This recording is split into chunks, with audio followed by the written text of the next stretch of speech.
Hi everyone, how are you all? I hope you must be doing great. This is me Khan Rizwani. Welcome back to my channel once again. So today we will gonna talk about reaction between metals and non-metal जो हमारा class 10th chemistry 3rd chapter metals and non metals के topic में है। तो चलिए video start करते हैं। तो स्टूडेंट, अब मेटल्स की अलग केमिकल प्रॉपर्टी पढ़ने के बाद और नॉन मेटल्स की अलग से केमिकल प्रॉपर्टी पढ़ने के बाद अब हम दोनों की केमिकल प्रॉपर्टी कंबाइंड फॉर्म में पढ़ेंगे। मतलब क्या मेटल और नॉन मेटल आपस में रिएक्ट करते हैं, अगर करते हैं तो क्या होता है और क्यों करते हैं, तो चलिए इस वीडियो में जानते हैं। तो बेसिकली स्टूडेंट, आप इतना जान चुके हो कि मेटल्स आर इलेक्ट्रॉन डोनर, मतलब मेटल्स खुद में से इलेक्ट्रॉन किसी दूसरे को देता है, खुद में से इलेक्ट्रॉन निकालता है ना। और नॉन मेटल क्या करता है? Non metals are electron acceptor. Non metals क्या करते हैं? इलेक्ट्रॉन किसी से खुद में लेते हैं। ठीक है, तो मेटल्स क्या है? इलेक्ट्रॉन किसी को देता है। एक्चुअल डेफिनेशन ऑफ मेटल्स यही है क्लास 10th स्टैंडर्ड लेवल की, कि मेटल्स खुद में से इलेक्ट्रॉन देते हैं और नॉन मेटल्स क्या करते हैं? दूसरे से इलेक्ट्रॉन खुद में लेते हैं। That's why non metals are called electron acceptor. तो चलिए स्टूडेंट, अब इन दोनों को रिएक्शन कराते हैं। तो देखो स्टूडेंट, एग्जाम्पल से समझते हैं। मैग्नीशियम क्लोराइड, मैग्नीशियम क्लोराइड, तो 1 by 1 एक एक एलिमेंट का अलग अलग निकालते हैं। तो चलिए, मैग्नीशियम का एटॉमिक नंबर क्या होता है? You all know that 12। ठीक है, अब इसका इलेक्ट्रॉनिक कॉन्फ़िगरेशन क्या होता है? 12 होना चाहिए ना। 12 इसका एटॉमिक नंबर है, तो इलेक्ट्रॉनिक कॉन्फ़िगरेशन में भी टोटल 12 होना चाहिए। मतलब इस तरह से एटम को रखेंगे कि वो कंप्लीट 12 हो जाए। तो चलिए, पहले ऑर्बिट में 2 होगा, सेकेंड ऑर्बिट में 8 होगा, थर्ड ऑर्बिट में 2 होगा। 12 हो रहा है। अब काउंट कर ले, 8 + 2 10, 10 + 2 12, 12 हो गया। चलिए, हमने इलेक्ट्रॉनिक कॉन्फ़िगरेशन कंप्लीट कर ली। अब देखना ये है स्टूडेंट कि आउटर मोस्ट ऑर्बिट में कितने इलेक्ट्रॉन रह गए? 2 रह गए ना, 2 रह गए।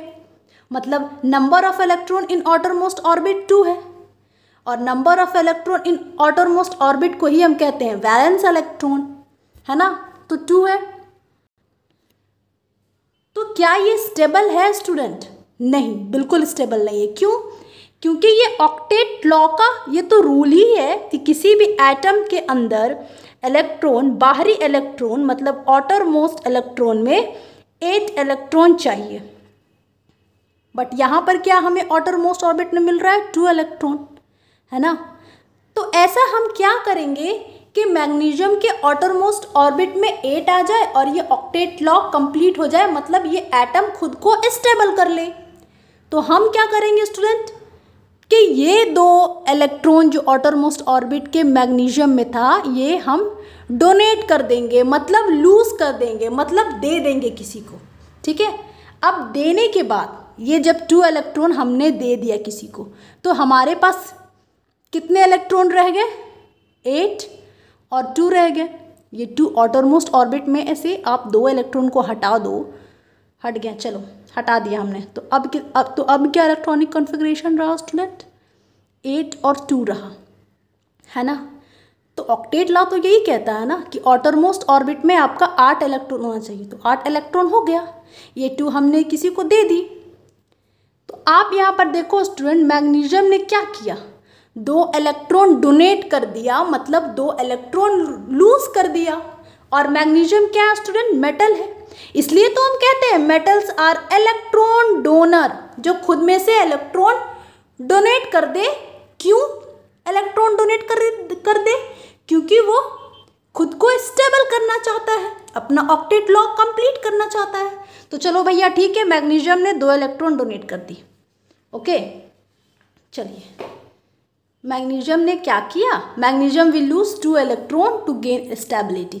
ठीक है, तो जैसे ही मैग्नीशियम ने 2 इलेक्ट्रॉन दे दी किसी को, तो मैग्नीशियम पे पॉजिटिव चार्ज आ गया, मतलब ये कैटायंस हो गए, है ना। अब आप खुद में से नेगेटिविटी देखो स्टूडेंट, इलेक्ट्रॉन पे चार्ज होता है माइनस का, नेगेटिव, ठीक है। तो जब आप खुद में से नेगेटिविटी निकाल देते हो, बुराइयां निकाल देते हो, तो आप पॉजिटिव इंसान बन जाते हो ना। तो इसलिए मैग्नीशियम पर पॉजिटिव साइन आ गया। ये सारे याद करने के टिप्स हैं, ट्रिक है, ऐसे याद करते हैं। तो मैग्नीशियम पे पॉजिटिव साइन आ गया, मतलब मैग्नीशियम कटायन हो गया, क्योंकि इसने खुद में से इलेक्ट्रॉन निकाल दी, तो अब ये पॉजिटिव हो गया। तो क्या स्टूडेंट हम कह सकते हैं कि magnesium are electron donor? Of course, sorry, metals are electron donor? Of course. Metals are cation? Of course, क्योंकि इलेक्ट्रॉन जो खुद में से निकाले, इलेक्ट्रॉन जो खुद में से निकालता है उस पर पॉजिटिव चार्ज आ जाता है, और पॉजिटिव चार्ज के आने को ही हम कहते हैं कैटायन, क्योंकि ये अब आयन में कन्वर्ट हो गया ना। एटम था पहले न्यूट्रल था, लेकिन जब अब खुद में से इलेक्ट्रॉन निकाल दिया तो अब ये आयन में कन्वर्ट हो गया।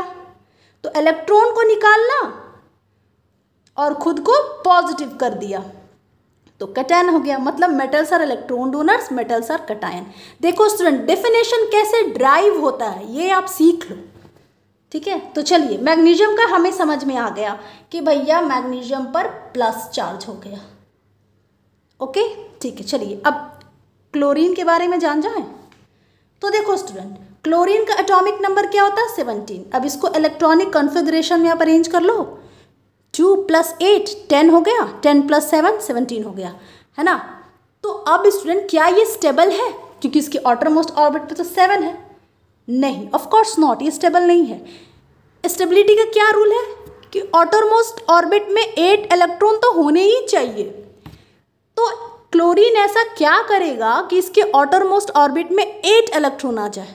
तो ऑफ कोर्स एक इलेक्ट्रॉन को ये गेन कर लेगा, मतलब 7 + 1 क्या हो गया? 8 हो गया ना। तो जैसे ही chlorine need 1 electron to gain stability, तो जैसे ही क्लोरीन एक इलेक्ट्रॉन गेन कर लेता है तो क्लोरीन क्या हो गया स्टूडेंट? स्टेबल हो गया। क्यों? स्टेबिलिटी को इसने गेन कर ली, क्योंकि ऑक्टेट लॉ ही हमारा कहता है कि आउटरमोस्ट में तो भैया आपको 8 इलेक्ट्रॉन होना चाहिए। तो 8 इलेक्ट्रॉन हो गए ना, 7 पहले था आउटरमोस्ट में, अब इस पर 1 इलेक्ट्रॉन और आ गया। 1 इलेक्ट्रॉन क्लोरीन ने किसी से गेन कर ली, तो 8 इलेक्ट्रॉन हो गया। तो मतलब क्लोरीन पे स्टूडेंट, क्लोरीन ने क्या किया? दूसरों की नेगेटिविटी, मतलब कि दूसरे का इलेक्ट्रॉन खुद में ले लिया। तो दूसरे की नेगेटिविटी अब ये ले लिया, तो अब ये नेगेटिव इंसान हो गया, मतलब इस पर माइनस चार्ज आ गया, और माइनस चार्ज आया हम उसे अनायन कहते हैं। तो क्या स्टूडेंट हम नॉन मेटल को ये कह सकते हैं नॉन मेटल्स और इलेक्ट्रॉन एक्सेप्टर? ऑफ कोर्स, क्योंकि कैल्शियम सॉरी क्योंकि यहाँ पे क्लोरीन क्या था? नॉन मेटल था ना। इसने क्या किया? खुद को स्टेबल करने के लिए एक इलेक्ट्रॉन किसी से ले ली, और इलेक्ट्रॉन का एक्सेप्टर ही होता है नॉन मेटल का इंडिकेशन, मतलब वो भैया नॉन मेटल है। तो इलेक्ट्रॉन का लेना मतलब खुद पे नेगेटिव साइन लाना, और नेगेटिव साइन लाना मतलब अनायन। तो क्या हम कह सकते हैं non metals are also called anions? मतलब non metals are also anion. हाँ, इलेक्ट्रॉन को एक्सेप्ट करना ही तो अनायन होता है। तो हो गया।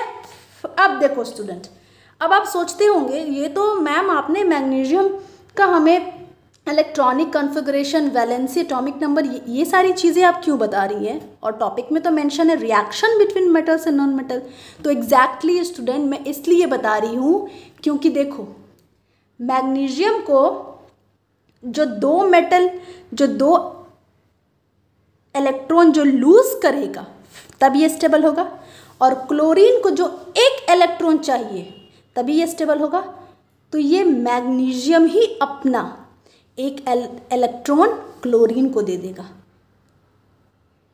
मैग्नीशियम अपना 1 इलेक्ट्रॉन क्लोरीन को देगा, और दूसरा मैग्नीशियम अपना 1 इलेक्ट्रॉन क्लोरीन को देगा। मतलब स्टूडेंट जो मैग्नीशियम ने 2 इलेक्ट्रॉन लूज किया था वही इलेक्ट्रॉन क्लोरीन गेन कर लेगा। आई होप आपको समझ में आ रहा है। इसलिए मैंने बोला reaction between metals and non metal, क्योंकि मेटल यहाँ पे मैग्नीशियम है, इसने 2 इलेक्ट्रॉन लूज की, वही इलेक्ट्रॉन नॉन मेटल जो कि क्लोरीन है उसने गेन कर दिया। तो दोनों के बीच में रिएक्शन हो गई ना, क्योंकि हमें पता है केमिकल रिएक्शन तो वही होता है, इलेक्ट्रॉन का आदान प्रदान, मतलब या तो इलेक्ट्रॉन शेयर हो, या तो गेन हो, या तो लूज हो। तो वही तो हुआ, मेटल ने इलेक्ट्रॉन लूज किया, नॉन मेटल ने गेन कर लिया। तो इन दोनों के बीच में रिएक्शन हो गया। इसलिए यहाँ पर आप देख ले, chlorine has to gain 1 electron to complete its octet law, या आप स्टेबिलिटी गेन करना बोलो या आप स्टेबिलिटी अटेंड करना बोलो, ये सब बस एक लिखने के तरीके हैं, सबका मतलब सेम है। तो देखो स्टूडेंट, मैग्नीशियम यहाँ पर 2 इलेक्ट्रॉन लूज कर रहा है ना, क्लोरीन को चाहिए 1 इलेक्ट्रॉन, तो एक मैग्नीशियम एक क्लोरीन को दे देगा इलेक्ट्रॉन, हो गया। और दूसरा मैग्नीशियम दूसरे क्लोरीन को दे देगा इलेक्ट्रॉन, है ना, हो गया। तो मैग्नीशियम पर +2 2 प्लस का चार्ज हो गया, क्योंकि इसने 2 इलेक्ट्रॉन को लूज किया और एक क्लोरीन ने 1 इलेक्ट्रॉन को अटेंड किया, इसलिए -1। अब 1 हम लिखते हैं नहीं, और क्लोरीन और दूसरा क्लोरीन उसने दूसरे मैग्नीशियम से ले लिया, है ना, तो इसलिए बन गया MgCl2। तो स्टूडेंट, ऐसे होता है मैग्नीशियम क्लोराइड का फॉर्मेशन। मतलब मैग्नीशियम जो कि मेटल है, इसने 1 इलेक्ट्रॉन अपना क्लोरीन को दे दिया, क्लोरीन जो कि नॉन मेटल है, इसने चुपचाप से वही इलेक्ट्रॉन को गेन कर लिया। तो हो गया स्टूडेंट।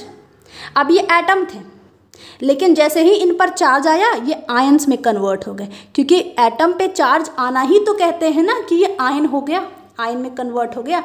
अब पॉजिटिव आयन हो गया तो अनायन, सॉरी पॉजिटिव आयन आ गया तो कटायन, नेगेटिव आयन आ गया तो अनायन। तो इसलिए ये आयोनिक मॉलिक्यूल बन गया। पहले मॉलिक्यूल था, लेकिन जैसे ही इस पे इलेक्ट्रॉन का ट्रांसफ़र हुआ, मतलब इलेक्ट्रॉन की हरकत हुई और इस पे चार्ज आ गया, चार्ज का आना ही मतलब आयंस कहते हैं। अब ये कंप्लीट एक मॉलिक्यूल हो गया ना स्टूडेंट, MgCl, तो आयोनिक मॉलिक्यूल।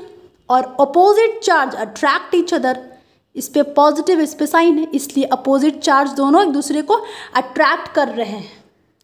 तो मतलब मैग्नीशियम ने जो इलेक्ट्रॉन लूज की थी, वही इलेक्ट्रॉन क्लोरीन ने गेन कर ली। तो इससे जो मॉलिक्यूल बना, क्योंकि आयन से मॉलिक्यूल बना, आयन के ट्रांसफर से मॉलिक्यूल बना, इसलिए आयोनिक मॉलिक्यूल हो गए।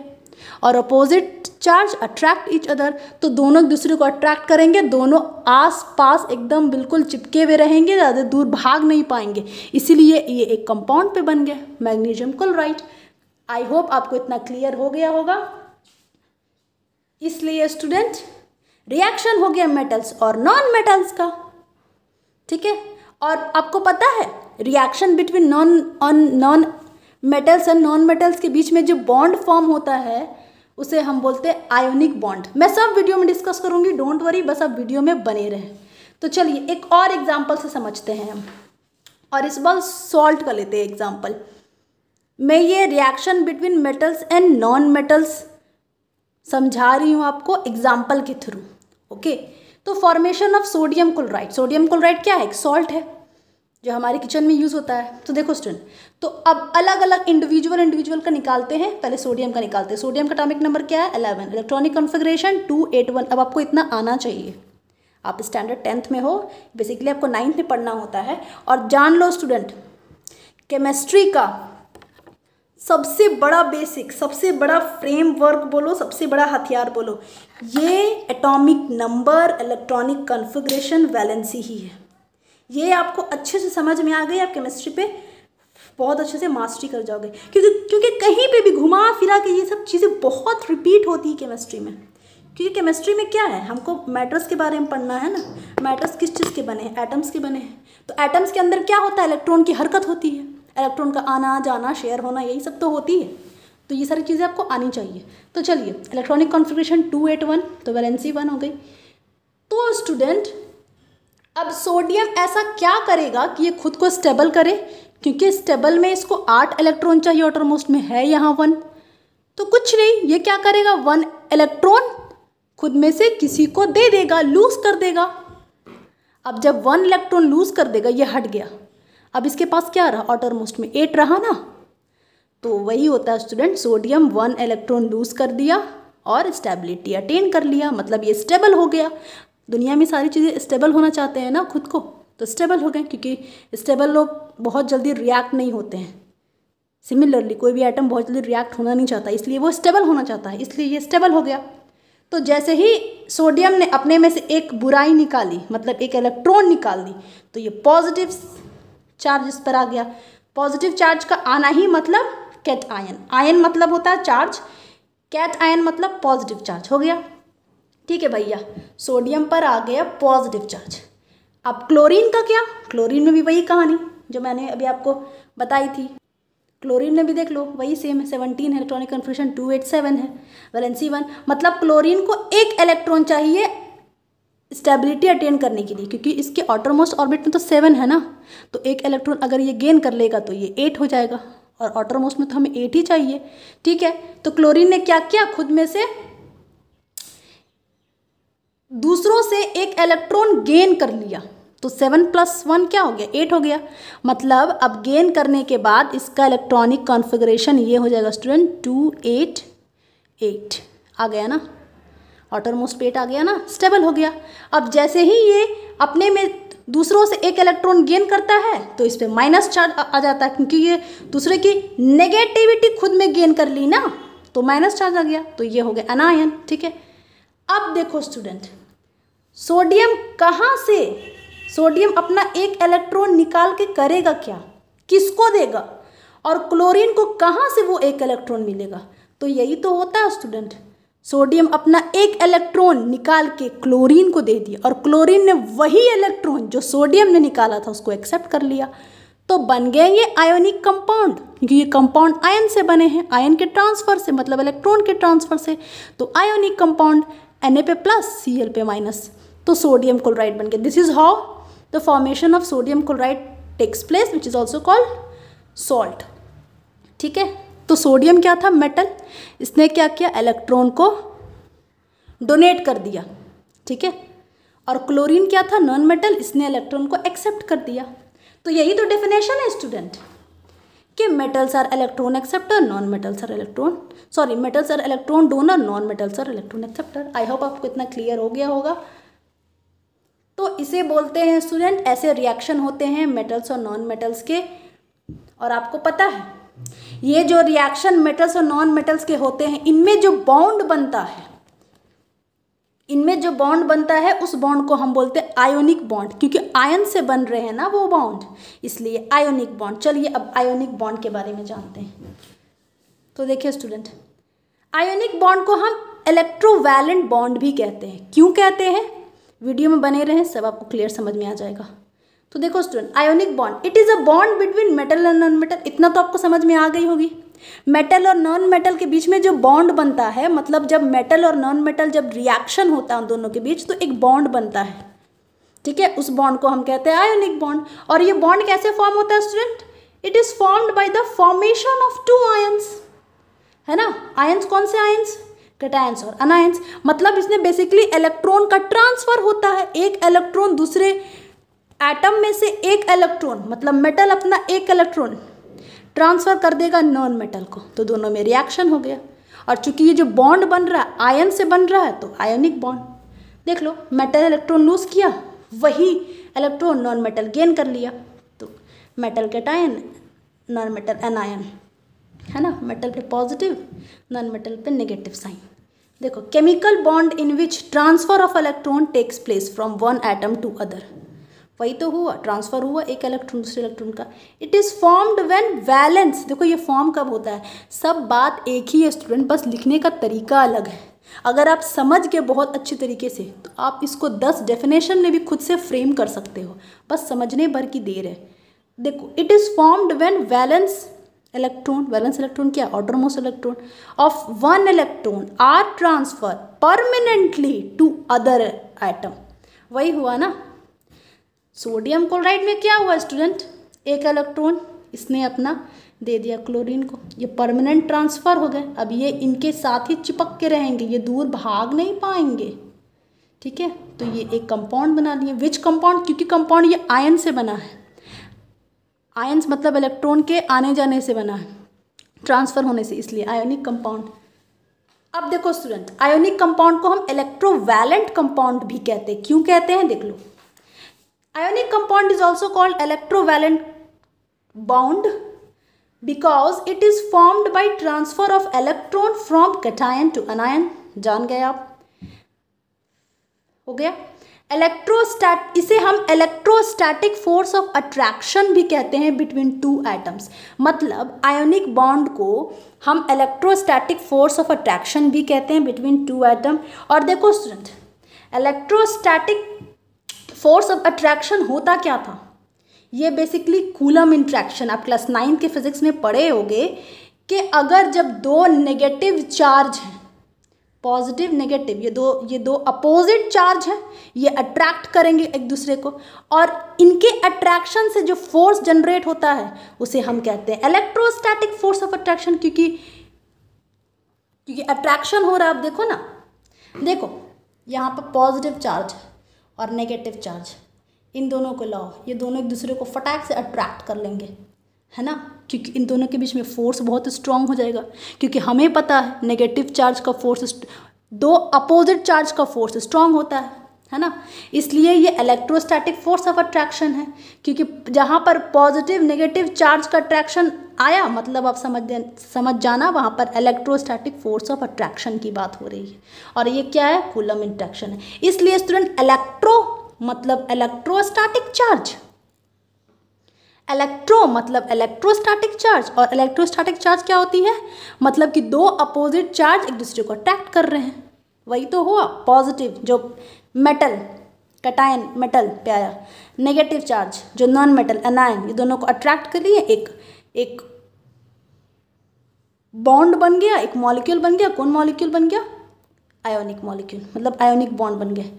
और वैलेंट मतलब वैलेंस इलेक्ट्रॉन, मतलब आउटरमोस्ट ऑर्बिट में जो वैलेंस इलेक्ट्रॉन थे उनके वजह से चार्ज जो आ रहा था उससे वो बॉन्ड बना, इसलिए वो इलेक्ट्रोवैलेंट बॉन्ड। मतलब इलेक्ट्रोस्टैटिक से लिया गया है। इलेक्ट्रोस्टैटिक क्या? पॉजिटिव नेगेटिव चार्ज से अट्रैक्शन हुआ। और वैलेंट मतलब कि वैलेंस इलेक्ट्रॉन के वजह से जो चार्ज जो बॉन्ड जनरेट हुआ उसे इलेक्ट्रोवैलेंट। आई होप आपको इतना क्लियर हो गया होगा। ये वेरी इंपॉर्टेंट है। अब चलिए स्टूडेंट, अब मैं आपको एक रफ आइडिया यहाँ पर दे देती हूँ। आप बेसिकली जब जाओगे स्टैंडर्ड 11th में तब आपको ये पढ़ना है, लेकिन आपको इतना मैं एक रफ व्यू दे देना चाहती हूँ ताकि आपको क्लियर हो जाए। बेसिकली स्टूडेंट देखो, यहाँ पे 4 टाइप्स ऑफ बॉन्ड होते हैं। आप बॉन्ड बोलो या इंट्रैक्शन बोलो, ठीक है। पहला होता है आयोनिक बॉन्ड, जो आपको क्लास 10th में पढ़ना है और आप पढ़ भी रहे हो, आयोनिक बॉन्ड, ठीक है। ये किस में होता है स्टूडेंट? आप पढ़ चुके हो, मैंने अभी तुरंत पढ़ाया मेटल्स और नॉन मेटल्स में। और ये इसका फॉर्मेशन कब होता है? जब इलेक्ट्रॉन का ट्रांसफ़र होता है, परमानेंट, है ना। और दूसरा होता है स्टूडेंट कोवैलेंट बॉन्ड। ये दो नॉन मेटल के बीच में ही होता है और इसमें इलेक्ट्रॉन का शेयरिंग होता है, ठीक है। तीसरा होता है हाइड्रोजन बॉन्ड और फोर्थ होता है वंडर वॉल्स बॉन्ड। ये सब 11th में पढ़ना है। बेसिकली अभी आपने आयोनिक बॉन्ड पढ़ा है ना। आयोनिक बॉन्ड मेटल्स और नॉन मेटल्स के बीच में होता है जो कि इलेक्ट्रॉन के ट्रांसफर से होता है। कोवैलेंट बॉन्ड दो नॉन मेटल के बीच में होता है जो कि शेयरिंग ऑफ एटम से होता है। ये सब 11th में पढ़ेंगे आप। तो चलिए स्टूडेंट, अब आपके सिलेबस में है फॉर्मेशन ऑफ आयोनिक बॉन्ड का प्रॉपर्टीज़ के बारे में पढ़ते हैं। तो देखो स्टूडेंट,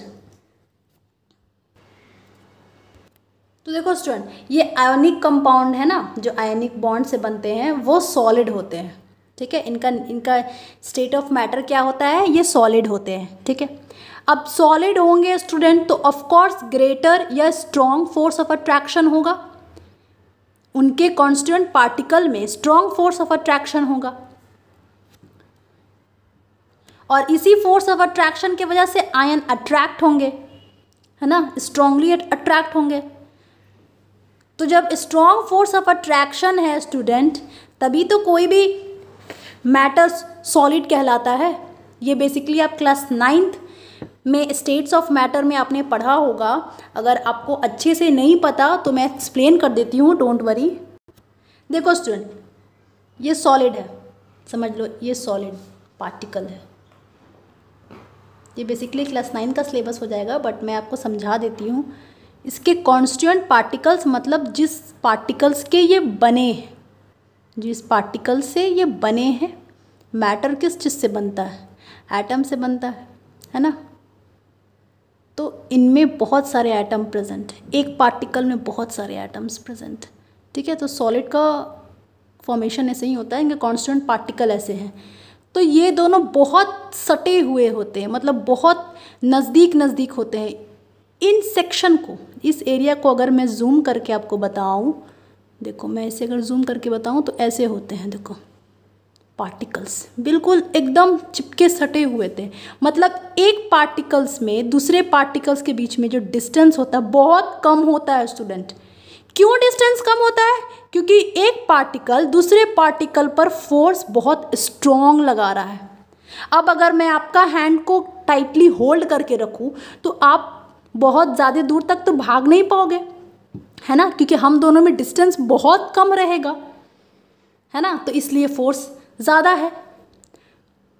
और आप क्लास 9th के फिज़िक्स में भी आपने पढ़ा होगा, ये बड़ा इंटरेस्टिंग है, इसको बड़ा ध्यान से देखिएगा आप। पढ़ना फिज़िक्स में है और अप्लाई केमिस्ट्री में हो रहा है, इसे ही साइंस कहते हैं। देखो ग्रेविटेशनल लॉ क्या कहता है स्टूडेंट, कि कोई भी दो ऑब्जेक्ट हो, अगर उनमें थोड़ी भी डिस्टेंस हो, ये डिस्टेंस को हम समझो r मान लेते हैं, थोड़ी भी डिस्टेंस हो और ये ऑब्जेक्ट का अपना मास हो, मतलब अपना एक वज़न हो, मतलब वेट हो, तो ये ऑब्जेक्ट इस पे फोर्स लगाएगा और ये ऑब्जेक्ट इस पे फोर्स लगाएगा। और यही तो था हमारा स्टूडेंट क्लास 9th फिजिक्स का ग्रेविटेशनल लॉ या फोर्स ऑफ ग्रेविटेशन, यही तो था ग्रेविटेशनल लॉ। m1 m2 ये मल्टीप्लाइड है और ये r क्या है? डिस्टेंस है। r क्या है? डिस्टेंस, इसका स्क्वायर मतलब। और ये m1 क्या है? एक बॉडी का मास मतलब उसका वेट। m2 क्या है? दूसरे बॉडी का मास मतलब उसका वेट। और g कांस्टेंट है, मतलब इसका एक अपना वैल्यू है। क्लास 9 फिजिक्स में आपने पढ़ा होगा, 9 पॉइंट समथिंग करके है, ठीक है। और ये लॉ हर जगह एप्लीकेबल है स्टूडेंट, हर जगह। आप यूनिवर्स में कहीं भी चले जाओ, देखो अर्थ है, अर्थ और मून के बीच में भी ये लॉ अप्लाई होगा ना। अर्थ का भी अपना वेट है, मून का भी अपना वेट है, इन दोनों में थोड़ा डिस्टेंस है। तो मून क्या करेगा? अपना फोर्स अर्थ पे लगाएगा, अर्थ क्या करेगा? अपना फोर्स मून पे लगाएगा, है ना। अब ये देख लो, ये दो ऑब्जेक्ट है, आप इधर देख लो, ये दो ऑब्जेक्ट है, इन दोनों के बीच में थोड़ा डिस्टेंस है और इसका अपना वेट है, इसका अपना वेट है। तो होता क्या है स्टूडेंट, ये अपना फोर्स इस पे लगाएगा, ये अपना फोर्स इस पे लगाएगा, और इस लॉ को हम कहते हैं ग्रेविटेशनल लॉ या यूनिवर्सल लॉ। ये यूनिवर्स पे कहीं पे भी लागू है, हर जगह। आप किधर भी चले जाओ, अर्थ पे चले जाओ, मून पे चले जाओ, जुपिटर पे चले जाओ, मार्स पे चले जाओ, अमेरिका चले जाओ, इंडिया चले जाओ, anywhere in the entire universe, ठीक है। तो वही हुआ ना स्टूडेंट, देखो कॉन्स्टेंट पार्टिकल में भी तो वही हो रहा है, थोड़ा सा डिस्टेंस पे है, इनका अपना मास है, इनका अपना मास है, ठीक है। तो ये फोर्स इस पे लगाएगा, ये फोर्स इस पे लगाएगा। तो इससे हमको क्या समझ में आता है, इस लॉ से हमको क्या समझ में आता है स्टूडेंट, कि फोर्स, मास और डिस्टेंस में क्या रिलेशन होता है, जान लो आप। बहुत इंपॉर्टेंट बात बता रही हूँ, पूरे लाइफ काम देगा अगर आपने साइंस लिया है तो, 11th 12th में या 9th 10th में साइंस में हो तब। देख लो, मतलब फोर्स बढ़ेगा कब बढ़ेगा? जब डिस्टेंस घटेगा, क्योंकि ये इन्वर्सली प्रोपोर्शनल है। फोर्स बढ़ेगा कब? जब डिस्टेंस घटेगा। तो यहाँ पर क्या हो रहा है स्टूडेंट, डिस्टेंस तो घट ही नहीं रहा है, डिस्टेंस तो घट गया ना, डिस्टेंस बहुत करीब एक दूसरे से, तो फोर्स बढ़ गया, है ना। तो सॉलिड में ऐसे ही तो होता है, तो इसलिए हम बोलते हैं strong force of attraction between them, इसलिए ये सॉलिड है। अब हम इसको हीट कर दो तो क्या होता है स्टूडेंट, एक पार्टिकल दूसरे पार्टिकल से थोड़ा दूर चले जाते हैं। तो यहाँ पर क्या हुआ स्टूडेंट, डिस्टेंस बढ़ गया, डिस्टेंस बढ़ गया मतलब फोर्स घट गया, तो वीक फोर्स ऑफ अट्रैक्शन हो गया। लिक्विड में वही होता है, लिक्विड के पार्टिकल थोड़ा दूर रहते हैं, और गैस में क्या होता है, और दूर रहते हैं, बहुत ज़्यादा दूर रहते हैं। तो ये आप, आई होप आपको समझ में आ गया होगा कि आयनिक कंपाउंड सॉलिड नेचर के होते हैं, क्योंकि इनमें स्ट्रॉन्ग फोर्स ऑफ अट्रैक्शन होता है। अब देखो स्टूडेंट, आयनिक कंपाउंड ब्रिटल होते हैं, ब्रिटल मतलब होते हैं कि आप थोड़ा सा भी ज़्यादा प्रेशर लगाएंगे ना तो वो टूट जाएंगे। नॉन मेटल की क्या प्रॉपर्टी थी कि नॉन मेटल्स आर ब्रिटल थे ना, कि थोड़ा सा भी आप प्रेशर लगाओ तो वो टूट जाएंगे। तो आयनिक कंपाउंड वही है स्टूडेंट, ये जो NaCl है ये आयोनिक कंपाउंड ही है। इन्हें थोड़ा सा प्रेशर लगाओगे तो ये ब्रेक हो जाएंगे, टूट जाएंगे। ठीक है, आप इसे हीट कर दो, सॉल्ट को हीट कर दो, अलग अलग हो जाएंगे, ब्रेक कर गए, टूट गए, ब्रिटल नेचर का है। चलिए अब इनकी थर्ड प्रॉपर्टी पढ़ते हैं हम। थर्ड प्रॉपर्टी क्या है स्टूडेंट, कि आयोनिक कंपाउंड का हाई मेल्टिंग पॉइंट होता है और हाई बॉइलिंग पॉइंट होता है। मेल्टिंग पॉइंट को MP बोलते हैं, बॉइलिंग पॉइंट का शॉर्ट रहता है BP। ओके, ये ब्लड प्रेशर वाला BP मत समझ लेना। ओके, अब देखो स्टूडेंट, क्यों हाई मेल्टिंग पॉइंट और हाई बॉइलिंग पॉइंट क्यों है? सारा गेम इस पे स्टूडेंट, सारा गेम इस पे। क्लास 9 का first chapter state of matter, very important पूरी केमिस्ट्री समझने के लिए। तो देख लो, अब ये दो पार्टिकल स्टूडेंट, जो मैंने बताया कि सॉलिड के 2 पार्टिकल सटे हुए थे, मतलब इन दोनों में स्ट्रॉन्ग फोर्स ऑफ अट्रैक्शन होता है। ठीक है ना। प्रॉपर्टी क्या बोलती है कि इनकी हाई मेल्टिंग पॉइंट होती है, हाई बॉइलिंग पॉइंट होती है। मतलब कि जिस पॉइंट पे ये मेल्ट होंगे, पिघलेंगे, या जिस पॉइंट पे ये बॉयल होंगे, उबलेंगे, वो पॉइंट हमको बहुत ज़्यादा लाना पड़ेगा, मतलब बहुत ज़्यादा हाई टेम्परेचर देना पड़ेगा, तभी वो मेल्ट होंगे या वो बॉयल होंगे। तो ऑफ कोर्स स्टूडेंट, क्योंकि ये सॉलिड है ना, पार्टिकल्स एकदम चिपके हुए हैं और स्ट्रॉन्ग फोर्स ऑफ अट्रैक्शन है, तो पार्टिकल्स दूर कब जाएंगे? जब इनके तो ये फोर्स को हमको कम करना है। मतलब कि जो स्ट्रॉन्ग फोर्स ऑफ अट्रैक्शन है सॉलिड में, इसके फोर्स को हमको कम करना, वीक फोर्स करेंगे तभी तो पार्टिकल एक दूसरे से दूर जाएंगे। तो इसलिए हम इसे हीट कर देते हैं। हीट कर दिए तो पार्टिकल, मैंने आपको यहाँ पर ही बताया था, हीट कर दिए तो पार्टिकल दूर हो गए, क्योंकि स्ट्रॉन्ग फोर्स ऑफ अट्रैक्शन है, एकदम चिपके हुए हैं, ज़्यादा फोर्स है, इसलिए पार्टिकल पे ज़्यादा हीट देना पड़ेगा, तभी ये एक दूसरे से दूर होंगे, है ना। बहुत ज़्यादा हीट करना पड़ेगा तभी ये हीट दूसरे से दूर होंगे। तो वही तो हुआ स्टूडेंट, हाई मेल्टिंग पॉइंट, मतलब ज़्यादा इनको हीट देना पड़ेगा, और इनका हाई बॉइलिंग पॉइंट है। ठीक है, क्यों? क्योंकि फोर्स ऑफ अट्रैक्शन ज़्यादा है। Because the force of attraction between ions of ionic compound is very strong, क्योंकि ये सॉलिड है। ये लॉ है, नियम है, सॉलिड है तो मतलब कांस्टेंट पार्टिकल चिपके हुए हैं, मतलब स्ट्रॉन्ग फोर्स ऑफ अट्रैक्शन है। अब इनको हमको दूर करना है तो हमें high melting, high heat, external heat देना पड़ेगा, तभी ये दूर होंगे, इसलिए ये हाई बॉइलिंग पॉइंट है, ये हाई मेल्टिंग पॉइंट है। अब स्टूडेंट देख लो, ionic compound generally dissolve in water, है ना। आयनिक कंपाउंड वाटर में डिजॉल्व होते हैं। ये पेट्रोल या केरोसिन जैसे सॉल्वेंट में डिजॉल्व नहीं होते हैं। ठीक है, सॉल्ट है, सॉल्ट को पानी में डालो बड़ा इजीली डिजॉल्व हो जाएंगे, पेट्रोल में डालो डिजॉल्व ही नहीं होंगे, केरोसिन में डालो डिजॉल्व ही नहीं होंगे।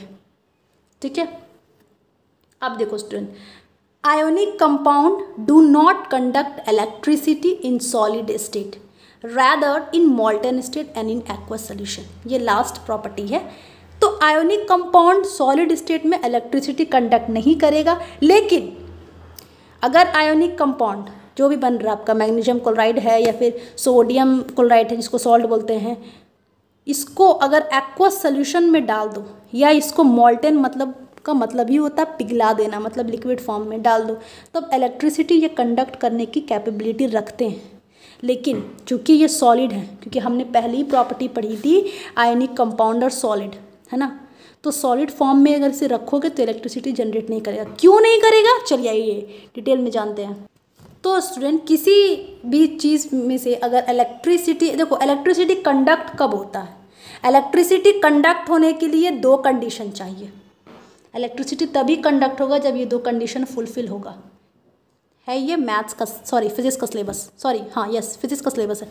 देखो क्या है कि उसमें चार्ज होना चाहिए, चार्जेस होना चाहिए, तभी इलेक्ट्रिसिटी कंडक्ट होगा, और वो चार्ज जो है वो मूव करते रहना चाहिए, मतलब उसमें मोबिलिटी का मतलब होता है स्टूडेंट मूवमेंट। क्लास 11 फिजिक्स में आप पढ़ेंगे बहुत डिटेल में इसके बारे में। तो चार्ज होना चाहिए और वो चार्ज मूव करते रहना चाहिए, मतलब चुपचाप बैठा नहीं है, स्टेशनरी नहीं है कि वो चुपचाप बैठा है, नहीं, वो चलते रहना चाहिए, घूमते रहना चाहिए, तभी इलेक्ट्रिसिटी कंडक्ट होगी।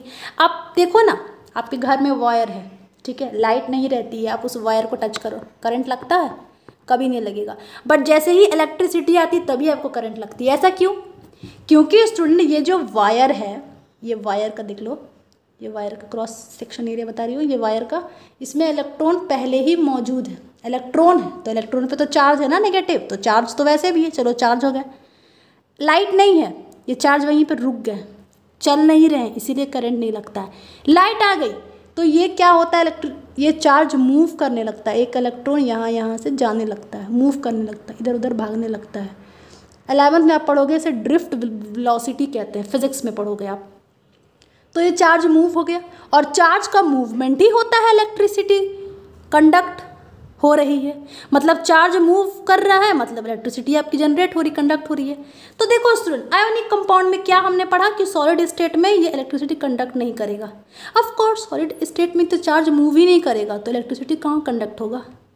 तो देखो सोडियम सॉल्ट, इस पे चार्ज है, ऑफ कोर्स चार्ज है, Na पे प्लस Cl पे माइनस, तो चार्ज अवेलेबल है। चलो अब क्या करना है, हमें ये चार्ज को मूव करा देना है। सॉलिड स्टेट में चार्ज मूव नहीं होगा स्टूडेंट, इसलिए ये कंडक्ट नहीं करता है, लेकिन लिक्विड स्टेट में मूव हो जाएगा। मतलब ये नमक को आप पानी में डाल दो, हमने क्या बोला, ionic compound do not conduct electricity in solid state, rather in मॉल्टन state and in aqueous solution. मतलब एक्वस सोल्यूशन में ये कंडक्ट करेंगे, मॉल्टन स्टेट में इलेक्ट्रिसिटी कंडक्ट करेंगे, लेकिन सॉलिड में नहीं करेंगे। क्यों? क्योंकि सॉलिड में ये चार्ज मूव नहीं करेंगे, चार्ज तो है इनमें, क्योंकि तभी तो आयोनिक है। सॉल्ट क्या है? आयोनिक कंपाउंड है, मतलब इस पर चार्ज है ना, तो चार्ज है लेकिन चार्ज मूव नहीं कर रहे हैं। तो पानी में आप नमक डाल दो और इसको घोल दो, स्टिर कर दो, तो क्या होता है, पानी में जाते ही Na plus Cl minus move करने लगते हैं, है ना, एक्वस मीडियम में, तब ये इलेक्ट्रिसिटी कंडक्ट कर देते हैं। तो फिर यही तो है स्टूडेंट कि एक्वस सोल्यूशन में इलेक्ट्रिसिटी कंडक्ट करेगा।